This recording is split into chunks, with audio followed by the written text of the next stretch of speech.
Ermənilərin zəhərləyərək öldürmək istədikləri. Türkiyəli müğənniyə şeir həsr etdiyi üçün həbsi tələb olunan şair Tofiq Bayram. Sözdür, atadır, qapı ucalir. Alnında tər olmur, əlində qabar. 1934-cü il dekabrın 16-sında Əmircanda anadan olan şair orta təhsilini də burada alır. 1954-cü ildə Azərbaycan Pedaqoji İnstitutunun Tarix fakültəsinə qəbul olur. Bir il sonra sinif yoldaşı Zərifə xanımla ailə qurur. Tofiq Bayramın hələ məktəb illərindən Zərifə xanıma şeirlər yazdığı deyilir. Onların 3 övladı dünyaya gəlir. İlk iş yeri Azərbaycan Müəllimi qəzetində şöbə müdiri olur. Sonralar Dövlət Televiziya və Radio Verilişləri Komitəsində Ulduz jurnalı, Ədəbiyyat və İncəsənət qəzeti və Yazıçı nəşriyyatında çalışır. Bir dəfə ermənilər Xankəndidə Tofiq Bayramın çıxışına mane olmaq üçün içkisinə zəhər qataraq onu öldürmək istəyirlər. Tofiq Bayram zəhərlənsə də həkimlər onu xilas edirlər. O şeir yazmaqla yanaşı, naşir, tərcüməçi kimi də fəaliyyət göstərirdi. Lope de Veganın hiyləgər məşuqə, Aleksandr Tvardovskinin Yaddaşın hökmü, Rəsul Həmzətovun Durnalar, Dostları qoruyun və onlarla şeir kitabını tərcümə edib. 1964-cü ildə Sizi düşünürəm adlı ilk kitabı çap edilib.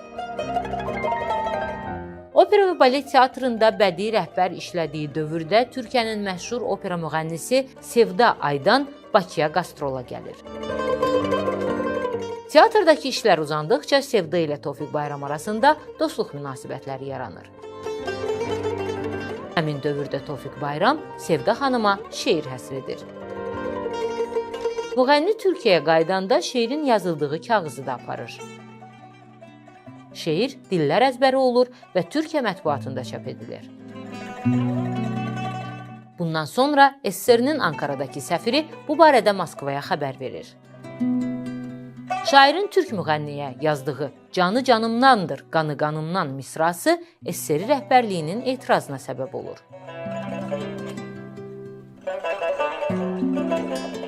Azərbaycanın Dövlət Təhlükəsizlik Komitəsinə zəng edilir və Tofiq Bayramla bağlı məsələyə baxılması tapşırılır.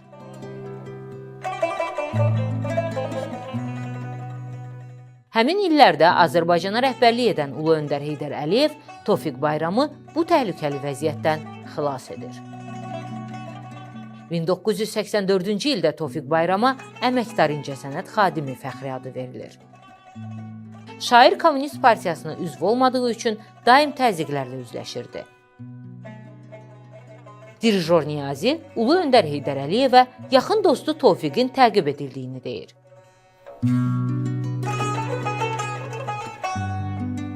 Ulu Öndər Heydər Əliyev şairin bir müddət şəhərdən uzaqlaşmasını məsləhət görür.